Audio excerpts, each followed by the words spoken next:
ஒரு டாக்டர் இயேசு சிலுவையில மரித்தத அவருடைய மெடிக்கல் ஆங்கிள் இந்த அளவுக்கு அவர் கஷ்டப்பட்டிருக்கணும், இந்த அளவுக்கு அவர் வேதனைப்பட்டிருக்கணும், இத்தனை திங்ஸ் அவரோட உடம்புல அவர் ஃபெயிலியரா இருக்கணும் அப்படின்னு சொல்லி அதெல்லாம் எழுதியிருந்தார். அதுல வாசிக்கும் பொழுது என்னால அதை ஃபுல்லா கூட வாசிக்க முடியல. ஏன்னா அது ஏதோ மிகப்படுத்தி எழுதல. மெடிக்கல் டேர்ம்ல இந்த இடத்துல ஆணி குத்துனா என்ன ஆகும், ஒரு மனுஷன் இத்தனை மணி நேரம் அவனுக்கு ரத்தம் சொட்டுனா ஒரு மனுஷனுடைய சரீரத்துல என்ன ஆகும் அப்படின்னு சொல்லி மெடிக்கலா அவர் ப்ரூவ் பண்ணி சில காரியங்கள் எழுதினதா. அப்போனா இயேசு கிறிஸ்து 6 மணி நேரம் அவர் அங்க உயிருக்கு போராடி சிலுவையில தொங்கி இருந்தாருன்னா அந்த 6 மணி நேரம் அவருடைய சரீரத்துக்குள்ள என்ன நடந்திருக்கணும்னு சொல்லி எழுதுகிறத அதை படிக்கவே முடியல. அந்த சிலுவையில அவர் ஆணிகள் அடிச்சு கையிலையும் காலையும் அடிச்சு அவர் தொங்குற வேலையில அந்த டாக்டர் இப்படியா சொல்றாரு, இயேசுவ அவங்க ஸ்ட்ரெயிட் அறையிலையும் இயேசுடைய கைகளை 2 கைகளையும் இப்படி அவங்க நீட்டி அந்த ஆணிகள் அடிச்சு கால்களை 45 டிகிரிஸ் இப்படி பெண்டா பாத்திருக்கீங்களா படத்துல. எதுக்கு அப்படி அடிச்சாங்கன்னு சொன்னா அவருடைய பாடியோட வெயிட் கால்களுக்கு போய் அந்த காலை போய் தாங்காம அந்த காலை பெண்ட் பண்ணும் போது பாடியோட வெயிட் ஷோல்டர்ல தாங்குமா. அந்த ஷோல்டர்ல அந்த பெயின் அது அந்த தாங்கவே முடியாது ஒரு மனுஷனால. அந்த பெயினை கால தாங்கினா அந்த வலி கொஞ்சம் டிஸ்ட்ரிபியூட் ஆகக்கூடாதுன்னு என்ன பண்ணானுங்களாம், படுபாவீங்க அந்த காலை கொஞ்சம் பெண்ட் பண்ணி அந்த பெயினை இங்க தாங்க கூடாது, இங்க தாங்கும்படியா அந்த காலை வளைச்சு அப்படி அடிச்சாங்களாம். அப்ப அந்த டாக்டர் சொல்றாரு அப்படிப்பட்ட ஒரு பொசிஷன்ல அந்த ஆணி அடிக்கப்பட்டால் கொஞ்சம் மணி துளிகளில் இந்த ஷோல்டர் இந்த போன் அது டிஸ்லோகேட் ஆயிடுமா. இந்த இடம் என்ன ஆயிடும், டிஸ்லோகேட் உடையாது. டிஸ்லோகேட்னா நீங்க ஒரு இடத்துல திடீர்னு எங்கேயாவது வலிக்கு விழுந்துட்டீங்கன்னா இந்த இடம் டிஸ்லோகேட் ஆச்சுன்னு சொன்னா வலி தாங்கவே முடியாது. நம்ம நினைக்கிறோம் வெறும் அவருக்கு வலி இங்கேயும் கையிலையும் காலில் மட்டும் இன்னும் அவருடைய சரீரத்தில் இருக்க ஒவ்வொரு போன்லயும் வலி, ஒவ்வொரு நரம்புலையும் வலி, ஒவ்வொரு நாணங்கள்ல வலி, ஒவ்வொரு பகுதியில வலி. இப்படி திரும்பினா வலி, இப்படி திரும்பினா வலி, இப்படி திரும்பினா வலி, எந்த பக்கம் திரும்ப முடியாது. நான் எக்ஸாஜரேட் பண்ணி சொல்லல, திஸ் இஸ் மெடிக்கலி ப்ரூவன்.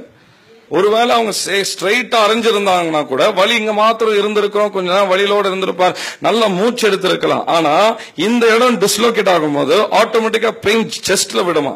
அப்ப செஸ்ட்ல பெயின் ஏற ஏற ஏற இயல்பா சுவாசிக்க முடியாது, இயல்பா சுவாசிக்க முடியாது. அப்ப பாருங்க இங்க அடிக்கிற பெயின் ஒவ்வொரு இடமா அந்த சரீரம் முழுதும் உச்சம் தலைந்து உள்ளம் கால் வரைக்கும் ஒவ்வொரு பகுதியா உடைச்சு வேதனையை கொடுத்து கொண்டு இருக்கிறது.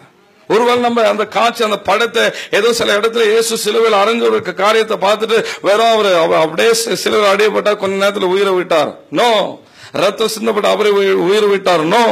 மெடிக்கலா நீங்க யோசிச்சு பாத்தீங்கன்னா அவங்க அவ்வளவு சயின்டிபிக்கா அந்த பனிஷ்மெண்ட்டை செஞ்சிருக்கிறாங்க, அவ்வளவு சயின்டிபிக்கா அந்த பனிஷ்மெண்ட்டை செஞ்சிருக்கிறாங்க.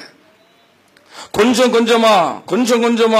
கொஞ்சமா அணுவா சித்திரவதை பண்ணி சாகிற சாவுதான் சிலுவையின் மரணம். ஹல்லேலூயா. உடனே டக்குன்னு சாகுற ஒரு சாவு இல்ல.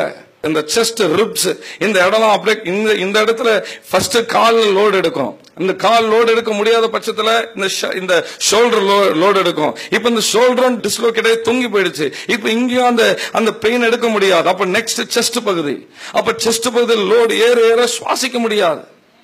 அப்ப சுவாசிக்க முடியாத பட்சத்துல அந்த டாக்டர் சொல்றாரு அவர் ஒரு வாட்டி கீழே அப்படி தொங்கி கிட்டத்தட்ட 12 இன்ச் மேல அவருடைய சரீரத்தை எழுப்பிதான் ஒரு சுவாசத்தை விடணுமா. ஹல்லேலூயா.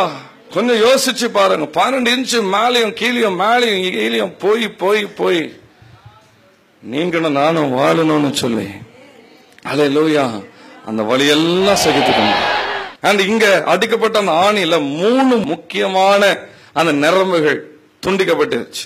இது இல்லாம முள்முடி சூட்டப்பட்ட நிலைமை, ஒவ்வொரு முள்ளும் இந்த பெரிய சைஸ். பைபிளை வாசிக்கிறவங்க முள்ள மேல அப்படியே பட்டும் படாத மாதிரி வைக்கல, மேல வச்சு அந்த முள்ள அடிச்சாங்க. அப்ப முள்ள அடிக்க என்ன ஆகும், ஒவ்வொரு முள்ளும் மண்டைக்குள்ள போய் அப்படியே இறங்கும். எப்படி இந்த முள்ளு தலைக்குள்ள இறங்கும்ன்றதை என்னால யோசிக்க முடியல, ஆனா நடந்தது உண்மை. இது பைபிள் மட்டும் எழுதப்படலையே, இட் இஸ் a history. நீங்க ரோமர் எம்பையர்ல நீங்க போனீங்கன்னா, இன்னைக்கு ரோமுக்கு நீங்க போனீங்கன்னா இப்படிதான் இயேசு கிறிஸ்து இந்த வருஷத்துல அவர் அறையப்பட்டார் அப்படின்னு சொல்லி கவர்மெண்ட்ல உலகத்துல அங்கீகரிக்கப்பட்ட ஹல்லேலூயா எந்த மனுஷனுக்கு நோ சொல்ல முடியாது, எந்த மற்ற மக்கள் இது நடக்கலன்னு சொல்ல முடியாது. நடந்தது உண்மை. இவ்வளவு பெற்ற ஒவ்வொரு முள்ளுகளையும் மேல வச்சு அந்த முள்ளு ஹல்லேலூயா அந்த கிரீடத்தை அப்படியே அடிச்சாங்க. அப்ப ஒவ்வொரு முள்ளும் உள்ளே இறங்கி ரத்தம் அப்படியே அந்த பக்கம் லூஸ். அதுக்கு முன்னாடி ஒரு இடத்துக்கு கொண்டு போய் அவரை பனிஷ் பண்ணு சொல்லி வாரால் அடிச்சாங்க. ஹல்லேலூயா. அதிலேயே சொல்லப்படுகிறது, ஒரு மனுஷன் செத்து போயிடுவான், சாக கடப்பான ஒரு மனுஷன், அதுக்கு மேல நடக்க கூட முடியாது. ஹல்லேலூயா.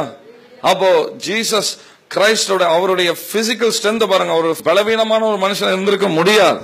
ஹல்லேலூயா. He was a carpenter's son. 30 வயது வரைக்கும் அவர் நல்ல அவருடைய உடலை நல்லா ஆரோக்கியப்படுத்தி நல்ல வேலைகளை செஞ்சதுனால his physical strength was so much. அவருடைய அந்த பலன் அவ்வளவாக இருந்திருக்கும். ஆமென் சொல்லுங்க. ஹல்லேலூயா. அப்படிப்பட்ட உடம்பு, அப்படிப்பட்ட சரீரத்தை இவங்க என்ன செஞ்சாங்க, வாரால் அடிச்சு கிழிச்சு எல்லா இடமும் ரத்தம் வருது. அப்படிப்பட்ட நிலைமைக்கு அப்புறம் தான் சிலுவை சுமக்க வைக்கிறாங்க.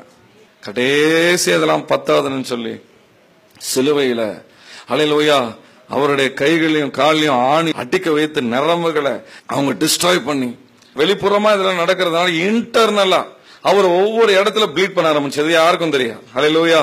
வெளியில தெரியாது, ஆனா இன்டர்னலா வெளியில இவ்வளவு பிளட் ஃப்ளோ இருக்கும் பொழுது உள்ள அநேக பிரெயின்ல இருந்து அவங்களுடைய நரம்புகள் எல்லா இடத்துலயும் ப்ளீடிங் ஸ்டார்ட் ஆகுது. எல்லா இடத்துலயும் ப்ளீடிங் ஸ்டார்ட் ஆகி yes, no life in his body anymore. அவருடைய சரீரத்துல எந்த பலனும் இல்ல, எந்த சக்தியும் இல்ல, எந்த ரத்தமும் இல்ல, எந்த சுவாசமும் இல்ல. சோ அந்த டாக்டர் சொல்றாரு, அப்படி இப்படி பிளட் ஃப்ளோ கம்மியாக உடம்புல ஆக்சிஜன் கம்மியாகுமா.